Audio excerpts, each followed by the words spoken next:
Moins 44 avant Jésus-Christ. Jules César est devenu le maître absolu de Rome. À lui seul, il cumule tous les pouvoirs, bafouant les institutions républicaines.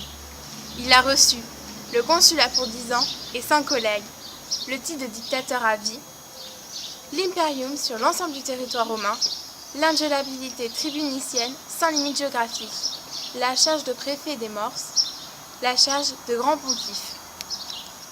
Comment use-t-il de ce pouvoir immense? L'œuvre de César consiste en une réforme universelle du monde romain. Son souci premier est de mettre un terme aux tensions qui ont conduit Rome au bord de la guerre civile. Il promulgue donc des lois à caractère social.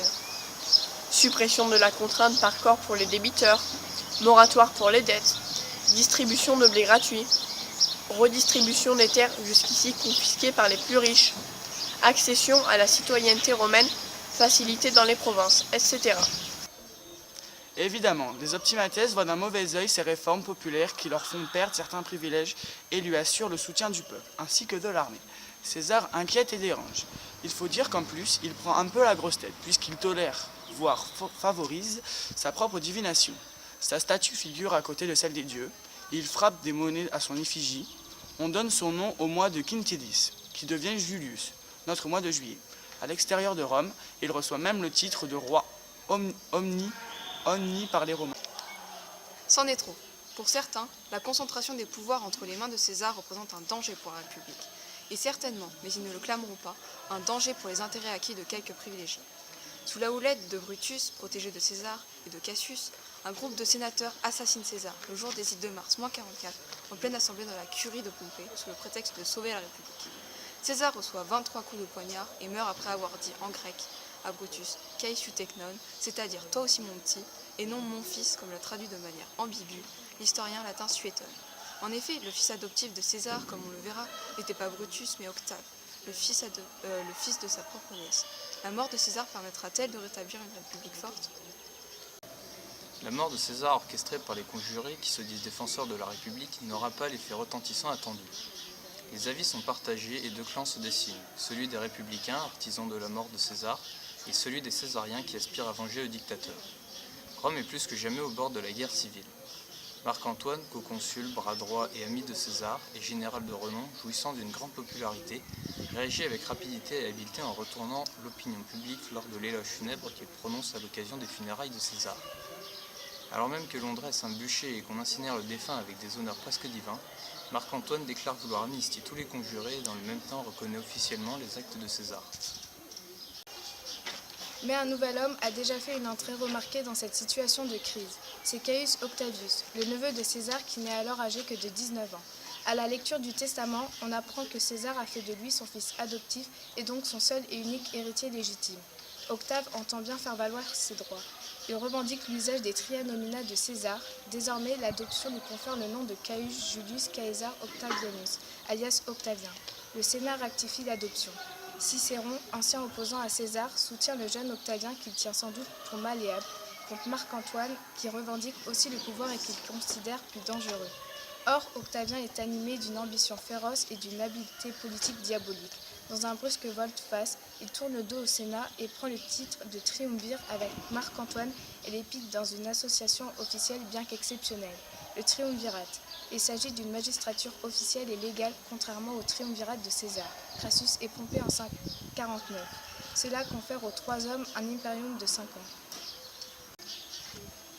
D'emblée, les trois hommes mènent une politique sanglante à l'égard des républicains. Ils établissent une liste de proscription. Toute personne figurant sur ces listes voyait sa tête mise à prix et ses biens confisqués. Près de 300 sénateurs et 2000 chevaliers auraient été exécutés.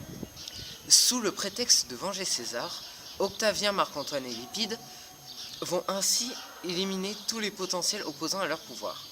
Cicéron fait les frais de cette alliance entre Octavien et Marc-Antoine, puisqu'il se retrouve proscrit à la demande de Marc-Antoine, qui n'avait pas du tout apprécié la virulente prise de position de Cicéron contre lui dans ses pamphlets, les Philippiques. Marc-Antoine ordonne qu'on lui tranche la tête et les mains sur le cadavre de l'orateur, qui avait écrit et prononcé le discours. Il les fait ensuite clouer à la tribune du forum. Marc-Antoine et Octavien se lancent à l'attaque des assassins de César. Brutus et Cassius, qui ont fui en Orient pour recommencer la tentative de Pompée. Les Césariens lèvent en masse des troupes contre l'armée commandée par les deux républicains. Près de 20 légions composent chaque camp. Les Césariens comptent en outre sur les renforts promis par Cléopâtre, qui n'arriveront jamais. Cet affrontement a pour spécificité d'opposer des Romains à des Romains lors des batailles de Philippe en Macédoine. Marc-Antoine se charge d'affronter Cassius tandis qu'Octavien combat Brutus. Alors même qu'il vient d'être vaincu par Antoine, Cassius se donne la mort. Convaincu que Brutus a été pris et que la défaite est inéluctable. Les troupes de Brutus ont en fait vaincu les légions d'Octavien, et le républicain n'a pas encore été pris. Mais il se trouve privé de l'aide de Cassius. Cette fois, la défaite des républicains devient inévitable. Au terme d'un nouvel assaut en octobre -42, Marc-Antoine emporte définitivement et Brutus se suicide à son tour. Cette victoire auréole de gloire est essentiellement par Marc-Antoine qui en est le véritable artisan, puisque Octavien était souffrant, et elle scelle définitivement le sort des républicains. Octavien, qui s'est montré un piètre chef de guerre, a compensé son insuffisance par une incroyable cruauté, en faisant notamment porter la tête de Brutus à Rome au pied de la statue de César. On assiste alors à un nouveau partage des provinces lors du traité de Brinde en -40 par Octavien et Marc-Antoine. L'Épide reçoit l'Afrique, Antoine l'Orient et Octavien l'Occident, tandis qu'Antoine, poursuivant le rêve de conquête orientale entrepris par César, s'épuise en campagne militaire. Octavien, quant à lui, travaille à devenir le maître du monde. Octavien occupe donc une position stratégique à Rome, mais il doit faire face à deux problèmes importants. Récupérer les soldats vétérans en leur fournissant des terres sans provoquer de mécontentement chez les propriétaires fonciers italiens et mettre un terme au blocus organisé par Sextus Pompée, installé en Sicile et allié aux pirates qui affament Rome. En -36, Agrippa, le général et bras droit d'Octavien, parvient à écraser la flotte de Sextus Pompée grâce à son invention révolutionnaire, l'arpax. C'est un grappin d'abordage. L'Épide qui avait soutenu Sextus Pompée est définitivement écarté. Octavien s'empresse d'affermir son pouvoir en se faisant décerner la Sacrosanctitas, c'est-à-dire l'inviolabilité initialement dévolue aux tribuns. Antoine, de son côté, œuvre à la réorganisation intelligente de l'Orient avec l'appui de la reine Cléopâtre VII avec laquelle il entretient une relation passionnée. En outre, l'Égypte, qui demeure le grenier à blé de Rome, lui fournit les ressources dont il a besoin pour ses campagnes. Il est, un homme cultivé, fasciné par cette civilisation empreinte de l'influence hellénistique d'Alexandre le Grand. À Rome, Octavien détourne et utilise aux fins de sa propre propagande les actions de Marc-Antoine, auquel il reproche de se laisser manipuler par Cléopâtre, avec laquelle il eut 2 enfants. Octavien mène un véritable travail de sade de l'image d'Antoine.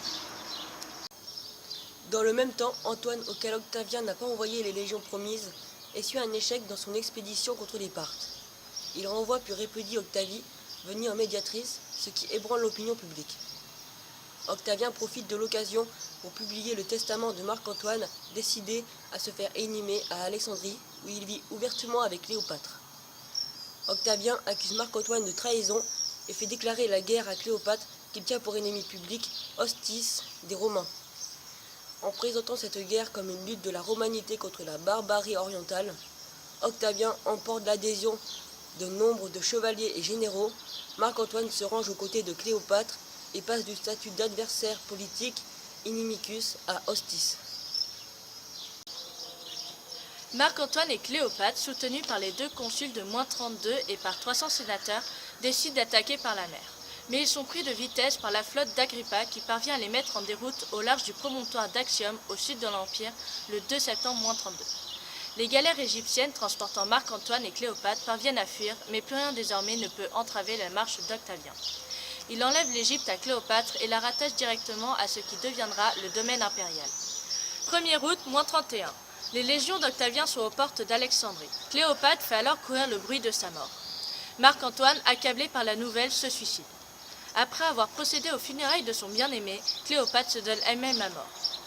Octavien fait alors assassiner Césarion, le fils de Cléopâtre et de César, dernier obstacle à son accession au pouvoir.